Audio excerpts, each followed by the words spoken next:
ચૂંટણી હતી ત્યારે અમે ડોર ટુ ડોર પ્રવાસ તો કરતા હતા કે જ્યારે ત્યાં બધા બહેનો પાસે અમે અપીલ કરતા હતા ગામે ગામે જઈને કે તમે અમને મત આપો, અને આજ ચૂંટણી જીતી ગયા છે ત્યારે અમે બહેનોનો આભાર માનવા જઈએ છીએ ઘરે ઘરે જઈને.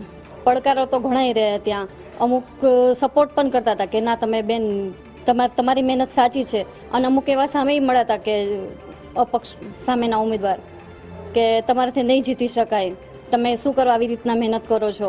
પણ અમારા માટે એક જ લક્ષ્ય હતું કે અમારે યુવા નેતાને આગળ વધારવા છે. ચૂંટણી હતી ત્યારે અમે ડોર ટુ ડોર પ્રવાસ તો કરતા હતા કે જ્યારે ત્યાં બધા બહેનો પાસે અમે અપીલ કરતા હતા ગામે ગામે જઈને કે તમે અમને મત આપો, અને આજ ચૂંટણી જીતી ગયા છે ત્યારે અમે બહેનોનો આભાર માનવા જઈએ છીએ ઘરે ઘરે જઈને. પડકારો તો ઘણાય રહ્યા, ત્યાં અમુક સપોર્ટ પણ કરતા હતા કે ના તમે બેન તમારી મહેનત સાચી છે, અને અમુક એવા સામે મળ્યા હતા કે અપક્ષ સામેના ઉમેદવાર કે તમારાથી નહીં જીતી શકાય, તમે શું કરવા આવી રીતના મહેનત કરો છો.